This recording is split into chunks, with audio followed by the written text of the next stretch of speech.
Hi, everybody. My name is Rishi, and I'm going to talk to you about how you can boost your business with email marketing today. Um, at the end of the seminar, I'll be happy to take any questions that you might have.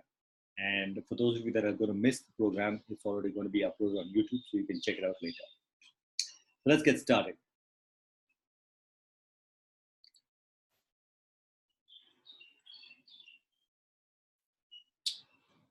So first of all, I want to tell you something about the different kinds of marketing strategies that exist out there.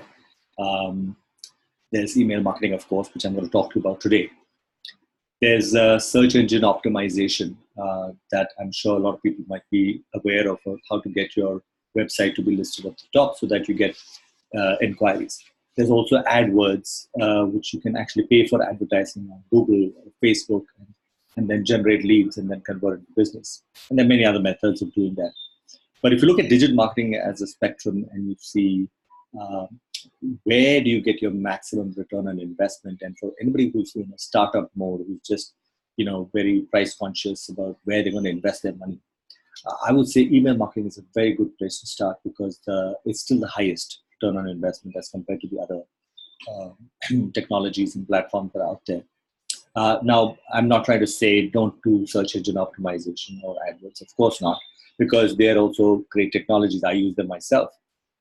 Again, it requires a certain budget, a certain spending capacity, and things like that. So, depending on what you can afford to spend at that given point of time, um, you should invest in other technologies like search engine optimization and ad campaigns as well. I think they're great technologies.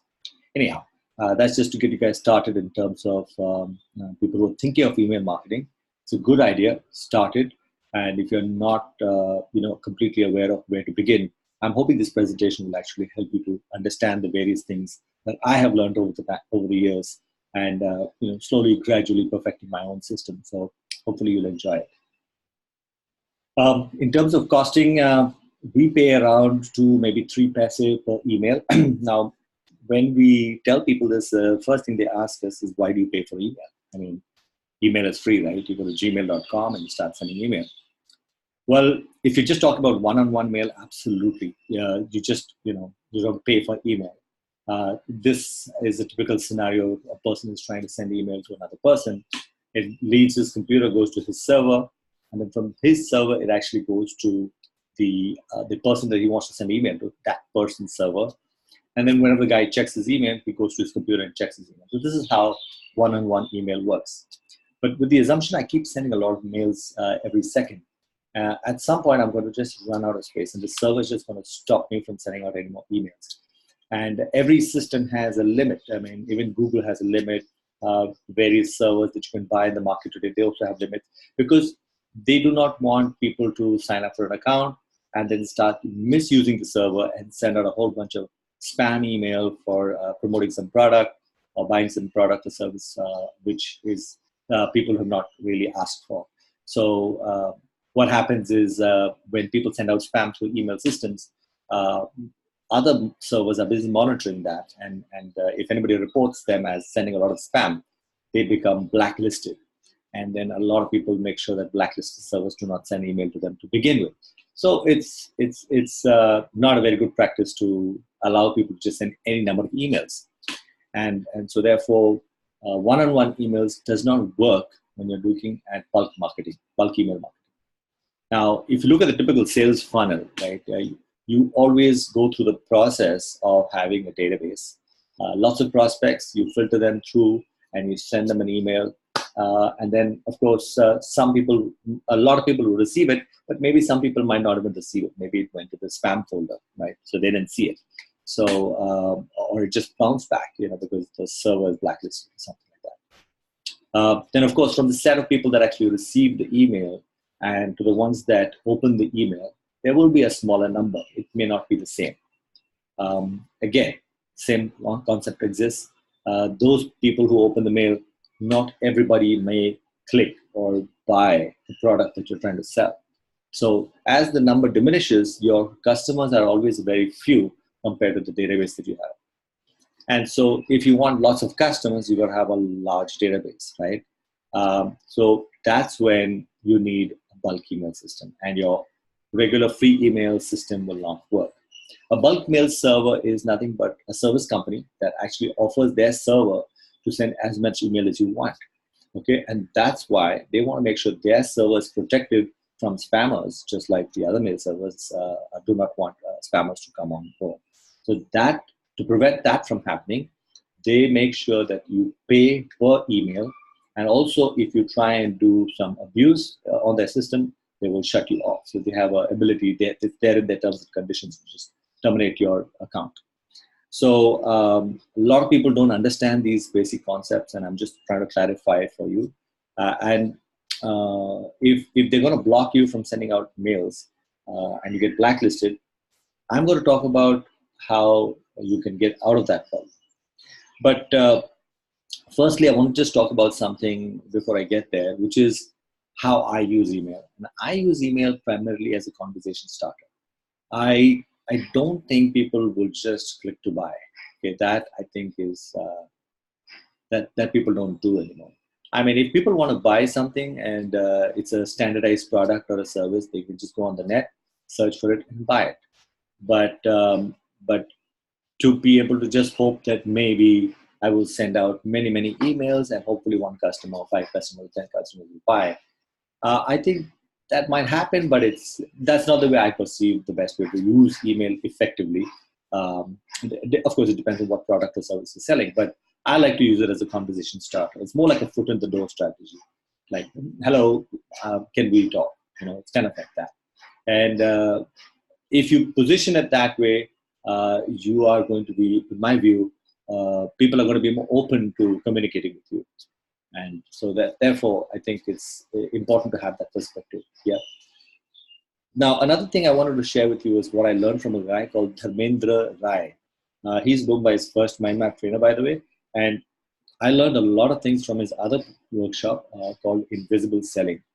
And one of the things I learned from him was that he says, for you to be successful, there are 2 things that you need to keep in mind. Whatever your product or service offering, there are 2 things you need to keep in mind. The first thing is, you got to position yourself as somebody unique. If you're just like the rest, then what's the point? Then the customer will just buy it from the cheapest place. It doesn't matter what the product is. It could be an Apple product, or it could be an iPhone or a Samsung Gallery. These are all brands that are established. But if a person goes to the market and just says, okay, how much is it on Amazon? It's available for so much. How much is it from Flipkart? Okay, and Snapdeal. And then you say, okay, wherever it's cheapest, it's the same, because it's the same product, right? So if the product is being sold at different places, then you have to beat that at price. But if you have a service or a unique product which is different from the rest, then you cannot be compared with the existing market. So therefore, it's important to position yourself as a unique offering. Otherwise, you're just like the rest of the people, in the market. So it's important to stand out, and I think that's important to give it a thought. Otherwise, it becomes very difficult. And of course, the most important thing is check how useful your product or service offering is. There was a time when the mobile phones on the left, as you can see, these were being sold rampantly, and people were constantly buying them. But not anymore. The volume of sales for those kind of phones have dropped considerably. And the ones like the iPhone and the Samsung, they picked up. About 10 years ago, these guys became more in demand. So today, everybody wants one of those phones. So it's important to check, is your product or is your service useful? If it's not, then you might want to rethink your business strategy. Seriously. Okay, having said that, I just want to make sure I set certain concepts in mind before I get into the actual technical aspects of the various challenges that you might face in doing bulk email marketing. So let's take a look at the challenges. The first challenge I like to put out is building a database. Now, this is very important. I just said building a database is important. Now, many people, they just go and buy databases. And I think that's, you can do it, but I don't think you'll get very good results. You probably get a lot of annoyed, irate customers who are like, why is this guy sending an email? I never even subscribed for his stuff. I never opted in for that. So it's important to not buy databases. And that's one of the huge challenges with databases. So I'll be talking about how you can opt in and get rid of this problem of having a bad database. You build a good database, you'll be good. The other thing is, how do you make sure your mails don't end up in the spam folder? What are the things you can do to lower your chances of getting into the spam folder? This is crucial, okay? Because if your mail goes into the spam folder, there's a very high likely possibility that people will not go there and check it. I think the stats are very high. 95% of people don't check their spam folder. Unless a customer actually calls and said, look, I sent you a mail 3 days ago. Can you reply to that? I said, I didn't get it. So just check your spam folder, please. Oh, yeah, it's over there. And then they check it and then they reply to it. So if you're connecting with somebody and that somebody doesn't even know who you are, and you send them a mail and the mail goes to spam, then I'm going to open it. So I'm going to talk about this challenge that people have and how you can lower those chances and increase your capacity to push emails into the inbox. Yeah. Lastly, I'm going to talk about responses. A lot of people, they manage to get past the first and the second challenge. Now that the mails are landing on the inbox, they're realizing I'm not getting any replies from the person. Why? Why is it that I'm not getting any replies? So there are some strategies which I will be talking about, how you can get people to reply to you. They are a little bit marketing strategies. Some of them are technical, but some of them are also marketing strategies, which I'll cover. So that's the 3 things I'm going to talk in my presentation today. So first, how do you get to build a good database? This is the first point I want to talk about. And the way to do that is to get the person to opt in to your service offering, whatever it is that you're giving, or product or whatever. If they never ask to be notified about your product or service, then why are we even communicating with them? They'll just hit delete. They'll just get irritated. They'll mark you as a spammer. So you don't want that. And I'll tell you how you can build these databases, by the way. Okay, so let's get into that. The first thing you can do is offer something for free. For example, I do a lot of free webinars. I also do free seminars, right? So these are things that you can offer for free.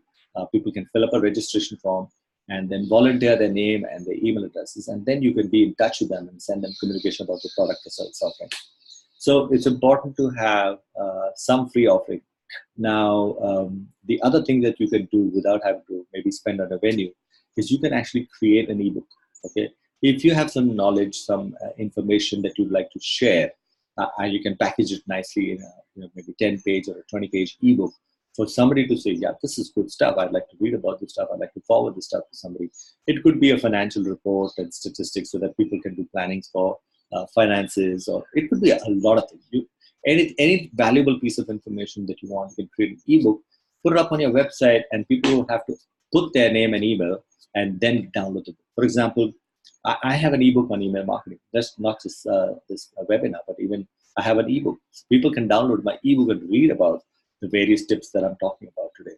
So when they go to my website, they have to go in and enter their name and their email address, and after that they get the ebook in their email inbox, right? So this is it. The trade-off is you give something and then you get something, right? So when you give something and somebody is interested in that something, there's a likelihood that they may eventually convert into a customer, because they're happy to give their email address because they're interested in knowing what is email marketing all about. So is it possible that they may want to buy some of my services that are related to email marketing? It's possible. So it's good to give ebooks related to your products or services. Okay. Another thing you can do is what my friend I was telling you, Dharmendra Rai. Now he is a mind map trainer, and the mind map software keeps getting updated every year. There's some new features, new versions that come out, and he tells people that, look, do you want a free mind map software in which you can do these features? And a lot of people write to him on email saying, yes, please share with me that software. And then he actually points the link to the same iMindMap software free, which is there on their server. It's not even on his server. It's there on their server. It says that's the link that is you can download the free software from. So just imagine there's practically no cost for him. He just posts a post on LinkedIn, or he posts a post on Facebook saying that, look, free MindMap software, latest version, this features. So if you want it, send me an email to this email address. And he's getting email addresses of people who are interested in MindMap software. What are the likelihood that those people will convert and maybe want to come and attend one of his MindMap workshops? He's an amazing trader.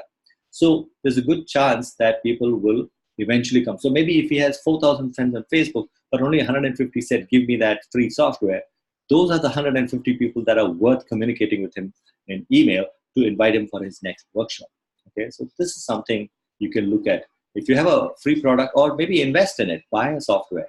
Maybe you spend 5, 10,000, 20,000 rupees on a piece of software that has got some functionality, some useful thing, and you can give it to your clients for free. And then they can realize that once you give them something for free, they'll feel like, I owe this guy something. It's what they call reciprocity.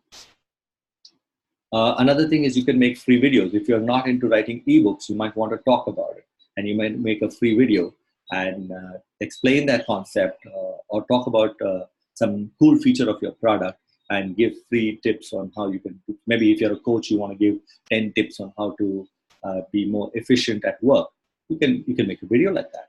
And then you can say, those people interested in that free video, send me an email and I'll send it to you. Now people say, okay, then how do I give the video to that person? Do I do it on a CD? No. You can do it on YouTube. YouTube now has, always had an option called unlisted video. So you can actually put your video on YouTube and nobody can find it unless you send them the link. So only those people who write to you will actually be able to receive that free video that you're offering, which is kind of on YouTube. Okay, so this is again something you can think of doing. It's very simple nowadays. You can make a video using your smartphone these days. It does require a lot of cost involved in this. That's it. You can use, these are various strategies I'm sharing with you. I'm sure you will come up with more strategies as you start thinking about these things. So offer something for free, okay, and then in exchange get their name and email address so they opt into whatever product or service you're selling. Now, one thing to remember here, or rather a couple of things to remember here is, first of all, don't go broke. You don't want to offer stuff for free, which is going to make you invest so much money that you'll have no money left. Don't give free iPads, for example. That's the last thing you want to do is give free iPads. So you also make sure that your product or service offering is of good quality. If it's not of good quality, trust me, they will never come back to you for any product or services. So invest in the ebook if you have to. Spend some time to get a proofreader or a content writer to create it properly for you. If you want, you can go all the way and actually do a professional video at a studio.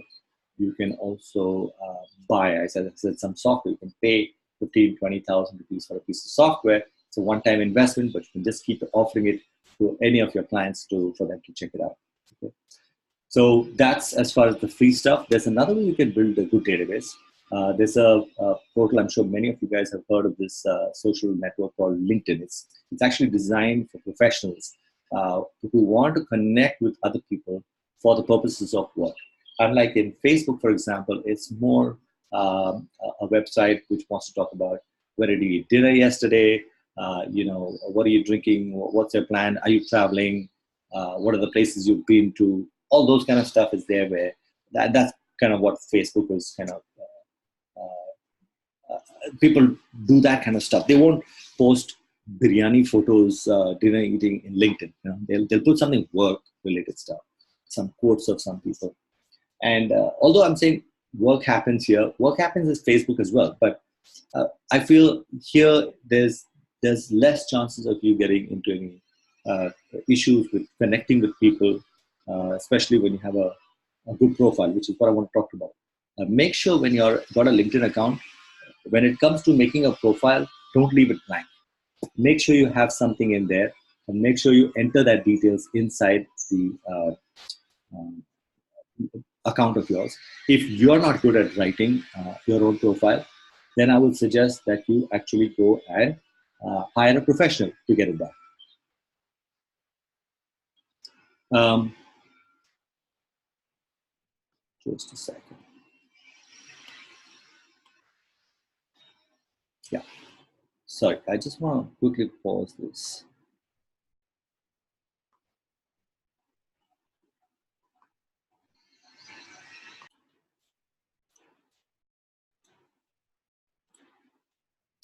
Okay, great. I'm sorry about that. I was hearing some outside noise, and I just wanted to make sure that noise doesn't travel to you guys. So I'm back. Create a good profile is very important. Hire a professional. I myself, I'm not very good at writing. So I actually did that. I actually gave my brief, my last 20, 25 years of work experience. I gave it to a professional, and she edited it for me. And she writes, of course, very well. So I was very happy with her. I was happy to pay her for services. Uh, if you like, I'm happy to connect you with a couple of good content writers who can write a good profile for you, right? This is very, very important, because if you don't have a profile, there's a likelihood when you connect to people on LinkedIn and they see there's no profile over there, they probably just cancel it. But if you have a good profile, then they would be okay to accept your connection. But everybody wants to connect to people and make sure they have some value exchange work-wise. So don't underestimate the power of a good profile. Yeah. Now that you've got a good profile, you can actually search for people. Maybe you want to search for CEOs, or maybe you want to search for students. Maybe you want to search for HR heads of companies, or marketing team. There are all kinds of engineers. You want to search for people because maybe the product offering that you have might be interested by engineers of company. And so therefore, I would suggest you connect looking for those titles of people. And then they connect to them, put in a little message saying that, hi, my name is Rishi. I noticed this is your profile. I'd like to connect. And you search and you connect and connect. Now, of course, when you click on connect, it's not automatically connected. They're going to receive a mail, something like this. Hi, Dharmendra, I'd like to join my LinkedIn network, or this is my profile. Click here to view it, or accept it. So if they click on view profile, they will see my profile and probably get impressed. Otherwise, they can just accept it. And when they accept it, now, when I go to Dharmendra's profile, for example, I'll see this button over here called message. And I can now click on the message and send them some messages and start the communication. I could probably invite them for a seminar, or give them, offer free stuff to them. And if they're interested, then they can ask for more information. So once again, just to confirm what I'm talking about, is you give them free offer to join a seminar or webinar. You send them a free ebook, maybe, if they're interested. And if they say, yes, I'm interested, send them to go to the website. They'll sign up for it and they'll get the ebook to their email address. Video tutorials, videos, any free videos that you want to talk about, some how-to or something like that, and free software. These are the 4 free things that I would suggest you can seriously think of use as a strategy to get email addresses so people are opting in. And this is how you build a good database. Okay. Now, another way to build a good database is use Facebook ads. And if you don't know how, no problem, I'll tell you how. There's a fantastic method called lead generation. So if you go to Facebook and search for lead generation, there's a little beginner's guide. It's very, very nice. What you do is you create an ad campaign. You can spend as little as you want. I spend something like about $100 on a daily basis, and I get about 10 leads per day, which is not bad. I paid about 8 to 10 rupees per lead, which is good. Now, the lead generation actually will, the ad campaign, the way it works is it displays an ad, and if it catches somebody's attention and they tap on the ad or they click on the ad, then what happens is they're going to look at the contents. They'll say, fill in your name, email, and phone, and click submit. And it kind of gets pre-populated because Facebook already has that data of yours. So they just click on submit, and then I have that information of theirs. Now, the nice thing over here is that, people are now opting in. I'm not forced sending them mail. So it's a good idea to use this mechanism to capture it. Now, how many of them were just tapping it and just filling in the name and email? It may not be accurate. So maybe out of 10 leads, maybe one of them is interested, but the remaining 9 are not. It depends. I remember when I did my website workshop, for example, I would get about a few people wanting to actually sign up for the program, while the others just clicked it and said okay. But still, these are better ways to invest in people, email addresses, databases, so that you don't get marked as a spammer in the future. Now let's talk about spam. What you can do to control it. Okay. So, for example, there is these free email systems like Gmail and Hotmail and Yahoo, right? These are great systems. They work brilliantly. So the problem with these systems is if you use them to send email from another bulk email system, they all have a cap, right? Gmail, for example, will not allow you to send more than 100 emails per day. So if you want to send out more than emails per day, more than 100, 500 emails per day, you'll have to go for a bulk email system. Now, in the bulk email system, you will find a problem because there's a technology which prevents them from mails getting directly delivered to the inbox. If you have, however, an email address which is not at gmail.com or at hotmail.com, like in my case, I have a corporate email address called rishi@webdudes.in. That's my email address. That's my company email address. With the webdudes.in, I have access to authorizing any mail server to send email on my behalf, right? When it comes to Gmail, I don't have access to a DNS system.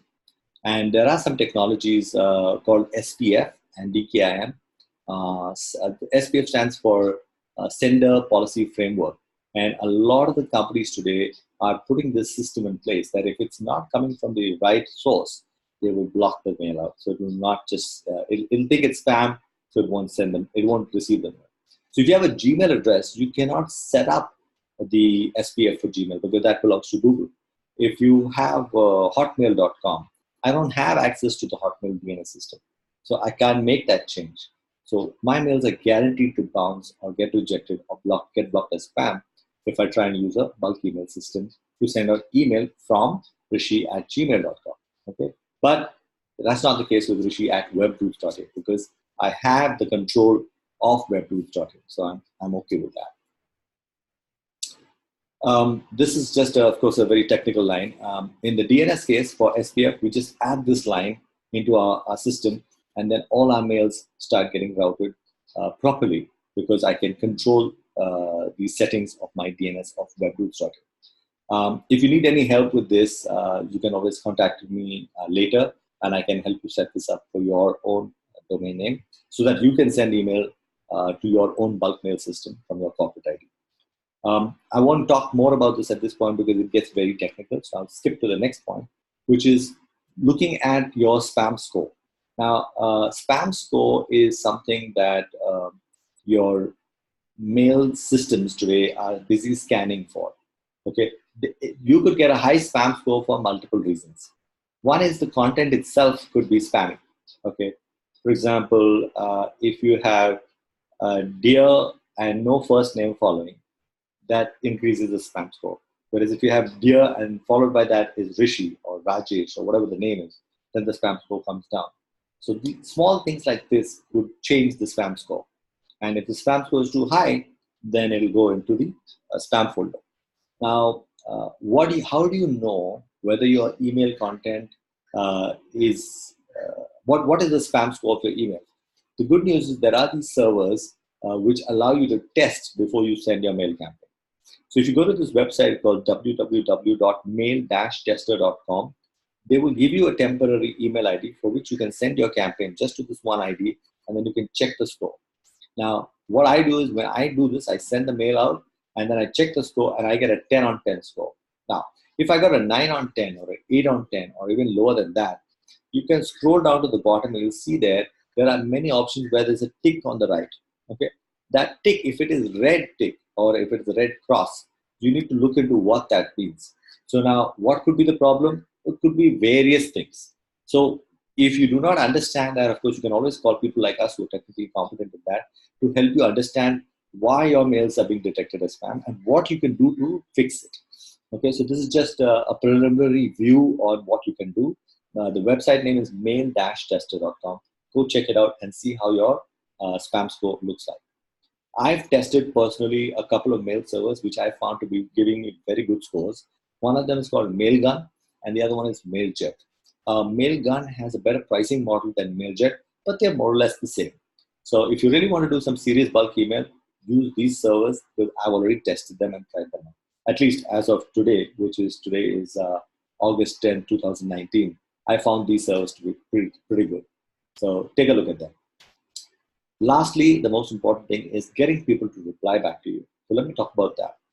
Now, a lot of people use images on their mail, and that's fine. It looks really, really nice. For example, I get email marketing, bulk email marketing from Amazon, and like this is something I ordered the other day, and so therefore I will get an email that's very nice and colorful, nice orange color fonts, blue color backgrounds, and yellow colored buttons. It all looks very fancy and very nice. But there's a good chance that these messages may go into the promotions folder. And when it goes into the promotions folder, I don't see it. So I have to go to the promotions folder, check it and see, oh, this is it. Make it into the primary tab. It's called whitelisting, right? You are actually explaining to Gmail that you're actually whitelisting this message. So you have to do that. Now, in the case of Amazon, I place the order. So I know I want this stuff and I want to get notified as to when it's going to get delivered to me. So I will whitelist it. So today, Amazon emails come to me in the inbox directly. But that was not the case before. If you're sending images and colors and everything, then what are the chances that they're going to open it and see it? It's very low. In fact, I asked people how many people actually check their promotions folder to see what mails have come. And most people did put their hands up, except this one lady put her hand up. And I said, oh, okay, so you like to look at your promotions folder. Why do you look at your promotions folder? Are you a frequent buyer of products and you get, messages that you are interested in going to the promotions folder? She says, no, nothing like that. I said, then why? Why are you going to the promotions folder? What do you do in the promotions folder? So she said, I go there every day, select all the messages, and then I delete it. So I was like, okay, that's fine. That's kind of like a spam folder. A lot of people go to spam, they just select and they delete it. And so I guess you want to make sure your messages, at least the first time, doesn't end up into the promotions folder. It should end up into the primary tab, the inbox.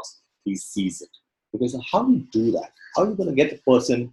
How are you going to get your message not land up in the promotions tab and ended up in the primary tab? So here are the few things that I believe are very, very important. The first thing is make sure it's plain text. Okay, do not send images. Do not send any HTML formatted, colorful emails. Send a plain text email. That will tend to go into the primary inbox. The second thing, personalize it by saying dear first name. This is very, very important. I'll talk more about that in details. When a mail is personalized, a person does feel better. He feels like, okay, Rishi's taking out the time to write to me. Let me reply back to him. Okay. The third thing you want to make sure, this is very, very important. It has to be short. They have no idea who you are. And they see an email which is like 5 paragraphs. It's not going to work. They don't have the bandwidth. All they have is 3 to 5 seconds to figure out, is this something that I should be looking at? That's it. Okay? Which comes to my next point, and that is, does your email communication have a very important point, which is, what's in it for me? If a person is looking at an email, he's like, is this useful or not? I mean, for me, is this relevant? If it's not, he's going to hit the delete button and move to the next message. So in about 3 to 5 seconds, that's the time frame you have. If he doesn't see what's in it for me, it's gone. You've lost the opportunity to engage with him. So a lot of people, they just send a mail thinking, I'm doing email marketing, but I don't get any replies. Have you considered what is that? What's in it for the person who's reading? Have you given it a thought? Have you read it from their perspective? And many times I've explained this to the customer, and the moment they take my inputs and suggestions to change their email so that they can see, yes, this is a valuable offering to the person reading it, right? Like, if it's valuable for you, yeah, great, that's great. But I mean, they'll buy the product, that's good. But you need to focus on what the value offering is for that person. And if they don't see value, you can forget about getting replies to your email. But that's not going to happen. Now, actually, let me break it down, because people ask for examples. This is all great, all wonderful fundas and all that stuff. But what does it mean? How does it translate? So here's how it works. This is a sample email that I send out to my people who've shown interest in my programs, or they want to be in touch with what software, what programs I'm coming up with. This is the email that goes out, and I'll break it down into separate parts. Okay, the first part is the greeting. I always use dear first name, and if you notice, first name is in brackets because it picks this information up from the database. So whenever I get a database, I make sure I get the person's name and I get the person's email address so that I can separate the two and say, okay, dear first name, and then it'll go out to that email address, right? If I take the next one, take the separate first name and send it to the second email address, and so on and so forth. So dear first name, how are you? Hope all is well. Now, this is standard greeting. A lot of times people reply back to me and say, thanks, Rishi, I'm doing fine. It's courtesy, gentle courtesy. But more than just courtesy, what this does is this enables your emails to end up in the primary folder because Google is reading the mail and there's a software algorithm at the back end that's processing, is this a promotional email or is this a one-on-one email communication? So when you add a line like, how are you, hope all is well, it increases your chances for the mails not ending up in the promotions folder, but ending up into the primary tab. The second part of the mail is give them some reference, like, hey, we connected on LinkedIn, since this date. Now you'll notice I've not written the date. I've written OPT1, which is option 1. That's also coming in from the LinkedIn software date because I can go to LinkedIn and I can check, okay, this person I connected on this date. Okay, great. So I'll take that, copy that, and paste that in the database. So in future, whenever you're connecting to them, you have this as a reference point. Once they know you, of course, you don't need to put this, but this is one option you can use. Third is, I'm conducting the seminar, Boost Your Business with Email Marketing on such and such date and when. Now, this is really what your offer is in and what's in it for him. This is what I mean by what's in it for you. Okay, so when you're saying I'm conducting a seminar, boost your business with email marketing. Now, if you read that, right? If anybody sees boost your business with email marketing, yeah, I don't mind to know what that is all about. I mean, I'd love to boost my business, right? He's immediately seeing what's in it for me, right? And that's why I say you have to be able to reach out to that person. It cannot be about general purpose talk.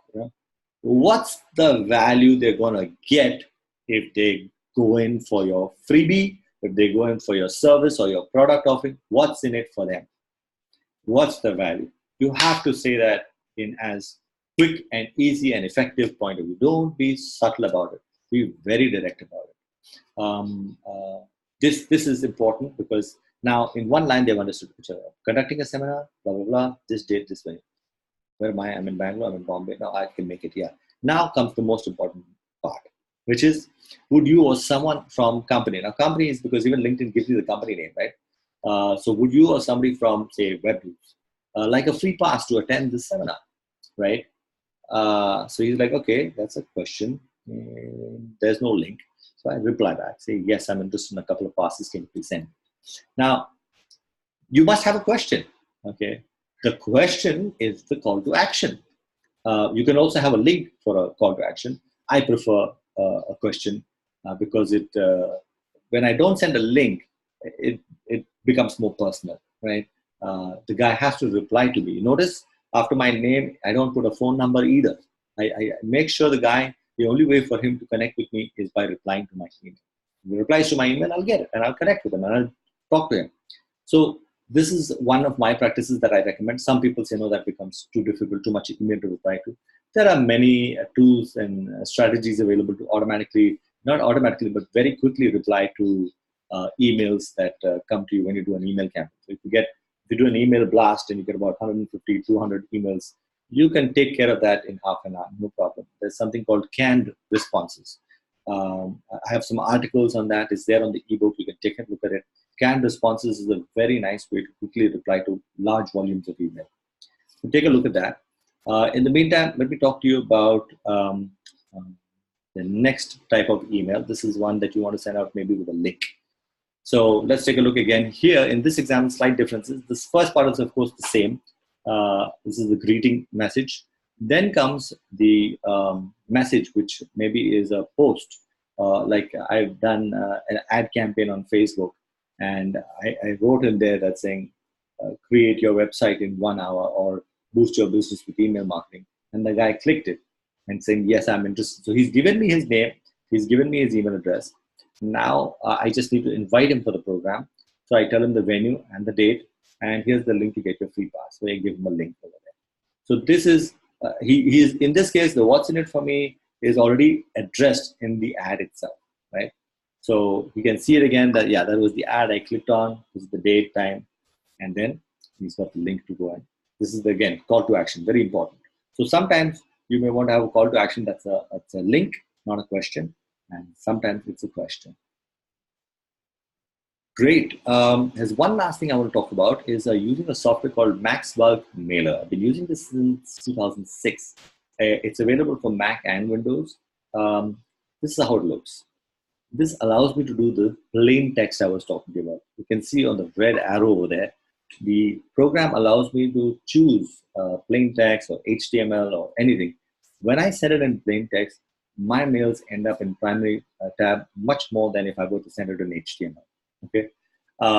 Next, take a look at the subject line, which is boost your business with email marketing. And then dear first name. Now, where is this first name coming from? Let me show it to you. The second tab over here, recipients, my database I've imported is got the first name, the surname, and the email address. So that's how it picks up the first name individually, one by one. So it's in one email at a time, right? Then I can even preview it and see that it's actually showing dear Anupam, not first name. So you can always check the first name has got replaced with Anupam, and then and so on and so forth. It will show the different things, right?